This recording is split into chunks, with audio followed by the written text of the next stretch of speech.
Good evening and welcome to Rebels Radio latest interview. I'm joined by Neil Baker and John Underwood on the back of yesterday's successful playoff game. How are you both? Very well, thanks. I think I've been better. My voice is struggling a little bit, but yeah. All right, we'll start with John. How are you, John? Obviously, yesterday's game, big day. How were the nerves before? I think we were all a little bit nervous, to be honest. We tried to play that down and try and relax the boys as much as we could. But it was such a big day for all of us. You know, we all went in there with some nerves, and I think probably some hit it better than others. A lot of excitement on the way up, and I think as we got closer to kick-off and you see the crowd starting to build, you know, you realise what a big occasion it is. And I think if anyone yesterday who was involved didn't have nerves, I'd be very surprised.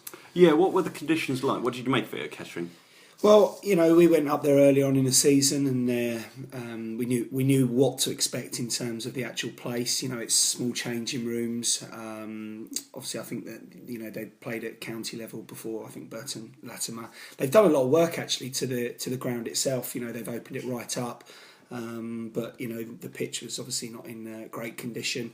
And we knew that. You know, we'd spoken to a lot of people who'd played there recently, and they'd said, you know, that the pitch wasn't great, and you know, we knew that obviously with the wind as well, which was pretty strong, it was going to be difficult conditions for a game of football. Yeah, team selection? I mean, fairly straightforward. I think obviously we were missing Eddie, which was a blow. But the lads had played so well at rugby on the Tuesday, we didn't really want to make any changes. So we made one straightforward change, bringing Adam Cornell in for Eddie. And we left everything else the same. We were able to bring in Scott Harris on the bench. He did a light training session on Saturday. Probably only 80% fit, but we wanted to have another forward there as an option in case we needed him. So, yeah, it was a fairly straightforward selection. And I've got to say as well, that Adam Cornell did fantastic. I thought he played ever so well. Yeah, the start of the game was pretty frenetic. First 20 didn't really settle. Were you happy after the first 15, 20 minutes? Well, in those types of games, as John alluded to earlier, with nerves, I think that did have a bit of a part to play. I felt that we were a little bit sloppy. You know, sometimes where we could have probably passed the ball a little bit better. I don't think we did. And obviously they then scored after, I think, about 14, 15 minutes. Unfortunately, George's the lad's got probably the wrong side of George, and he's just tried to correct it. And unfortunately, as he's done that, he's sort of got a touch on the ball, and Summers was coming for it at the same time, and it's just gone over his head. So, you know, it was probably a typical start to a game that you would expect in a playoff game where things are a little bit rushed. You know, there's not an awful lot of quality, but obviously the first goal, you know, gave them a little bit of they just started to take control of the game once they scored the first goal. Yeah, was it a combination of them starting better and then gaining confidence from it? Was it that we weren't playing to our ability, or was it a bit of the conditions? What was the main factors in that? I don't think there was a lot in it in the first 20 minutes. I don't think they were miles better than us. I just think the conditions did play a part. We found it hard to defend against the wind, and we found it difficult to get out first half at times. And when they threw balls in the box, they did so with quality. And it made it, you know, we struggled to get it away with any great distance. And to be honest, the way the second half then panned out, you know, I think that did definitely play a factor, because they had the same problems in the second half. Yeah, all 5 goals were scored down one end. Exactly. Yeah. I think also, you know, we did say, I mean, we said to our lads at half time, we felt that we could have dealt a little bit better at times with balls that were sort of coming 50 or 60 yards. We felt a few times that maybe a bit more communication. You know, we could have let the ball sort of run through to the kit, you know, to Summers a couple of times and even out of play. So we did cause a few of our own problems in the first half, but as John said, you know, it was actually quite a strong wind, and that did have a big impact on the game. Yeah, based upon what you're saying, and obviously the pressure that grew after their initial goal and the chances that they were creating towards the end of the first half, were you happy to go in at 2-0 down? Yeah, in a way, yeah. I mean, but I think they had a dangerous free kick right on half time, and I was worried they'd get a third, and that would be too much of a mountain to climb. But yeah, in fact, at 2-0, of course we didn't want to be 2 down, but you felt that there was a chance, and we just went in there and tried to be really positive. We didn't change a huge amount. We said to our 2 wide boys who we'd asked to tuck in, because they play a 3 in midfield, we'd asked them to tuck in before the game. We kind of abandoned that and just pushed them on and went for it, really. And we knew that if we got a goal, then they could potentially panic a little bit, and it's you see it so many times at all levels, and that's exactly how it panned out. That goal gave us our belief, and it put some doubts in their minds. And I thought from the moment we scored the first goal, I thought we completely dominated the game. Yeah, the tempo seemed a lot higher, and the momentum was certainly with you. The crowd then went quiet as well, and you were really pushing on a good deal of chances. JD did well. Yeah, listen, everyone did well. That was one of the things we talked about. Talked about the crowd and the fact that the pressure was on Kettering to win the game. They probably had probably close to 1,800 of their own fans in the ground, and we knew that if we could get a goal, then they might start to turn on them a little bit. And I don't think they turned on them, but all of a sudden they start to panic a little bit. And we said in the change room at half time that 2-0 is one of those score lines that you can never tell what's going to happen, because the next goal is so important. And we said that if we did get the next goal, that we could go on and get something from the game, and it's exactly what we did. We just had plenty of belief that we'd do it. What were your feelings, John, when Clergy's initial shot was blocked on the line? Or do you think, hang on, this might not go quite to plan?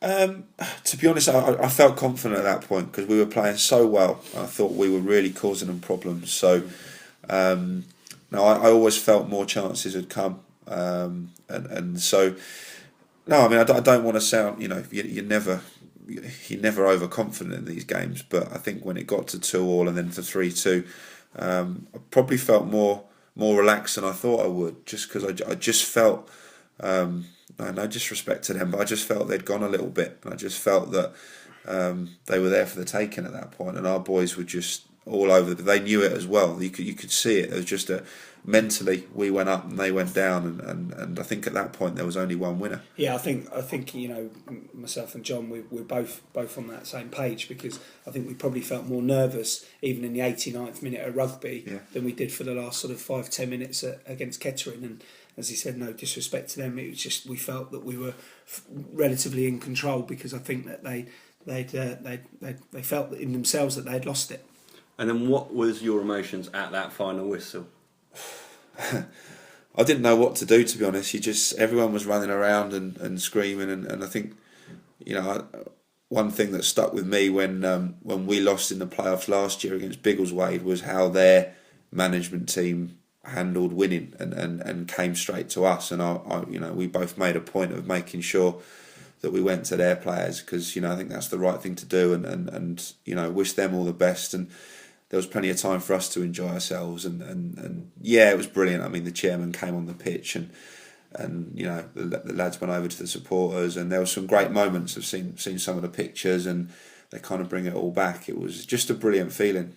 I don't think you can really put into words the emotions you feel. I mean, both me and John put in so much time and effort into our football, and and as did the players, and it's just the culmination of a great year, a tough year, a really, really, really tough year, with everything we've had to contend with this year, with the injuries and whatever else, and it's it's culminated in promotion, which is just something that we couldn't quite sort of fathom or believe in December or January. So it's absolutely fantastic. And I also I haven't really mentioned too many of the players. I thought they were all absolutely fantastic. Their attitudes yesterday, and obviously Johnny and Jamie will get the plaudits because of their goals, and rightly so. But there was some real strong performances out there, and even somebody like Ryan Parsons, who for me he's probably been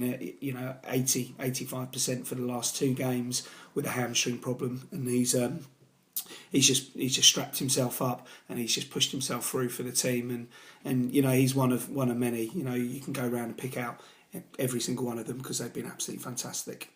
So after you got off the pitch, what were the celebrations like in the changing room and in the bar afterwards? more of the same. It was just a feeling of excitement and lots of man love going on, lots of hugging and kissing, and it was great. And yeah, it just didn't seem to stop, did it? We got on the coach and we had a few beers on the coach, and we well, probably more than a few. More than a few. Went back to the Herschel Arms in Slough and got a great reception there. A lot of the supporters had gone back there, and we just had a really good evening, just celebrating what we'd done. And it was great that so many, all the players went back there, and so many of the Slough supporters and kind of officials were there as well. And it was just a really great day and night. I don't, I can't believe, the amount of people that were there and things like that. But what I couldn't quite sort of gather was, like, I didn't realise that they hadn't actually been promoted in 24 years, and I didn't realise actually how big it was, for us to be able to go and do that in our first year. For 24 years they haven't had that elation of promotion, and we've gone and done it for them, and you saw the looks on some of the guys and everyone's faces, and it meant so much to them. And obviously it means loads to us, but they are the lifeblood of any club, the fans are, and it's absolutely fantastic that we've been able to do that for them. And it is nice to, we obviously had a few comments early on in the season where I think there might have been a few doubters, but it's nice to be able to sort of say, well, look, actually we've gone through with it, and we've done what we wanted to do. Yeah, and a fantastic night was had by all. I know it was a great occasion for all of the Slough community. Now moving forward from that, obviously you're going to have a bit of time to sink in. There's the awards night on Friday. Yeah, we've got end of season awards on Friday, which is now going to be a great occasion. So we're all looking forward to that. The boys just love being around each other, so it'd be great to be able to do that again so soon. Bit more man love, I'm sure. And then we've got a tour in the summer. We're going away for 4 nights to Portugal. I think there's about 8. Pre-season training? No, there won't be any training. Plenty of drinking done now. There might be a bit of beach football, but doubtful, to be honest. Yeah, I mean that's something we've been looking forward to anyway. But it takes on even more importance now. It's just going to be a brilliant occasion, just a chance for us to celebrate what we've done. And look forward to what's going to be a brilliant season next year. We're obviously haven't thought that far ahead yet, but for us to go and manage a side at that level and some of the big clubs in that league is a real challenge, and it's going to be so exciting to visit some of these places and see what we can do. Yeah, some long scouting trips next season then. Yeah, probably, more than likely, and I can't wait. It's for the last 2 years we've been in the Southern Central with obviously Slough this year and Godalming last year, and it's always nice to be facing a lot of new sides, and there's a lot of big sides in the Southern Prem, and I can't wait to get going, to be honest. Well, thank you ever so much for your time, gents. I'm going to let you get on so you can recover. I don't want to ask you too many more questions. You might not hold up too much. I think Cheers, John. I think that's I think we're both in that state, so no, it's all good. All right, cheers, guys. Cheers.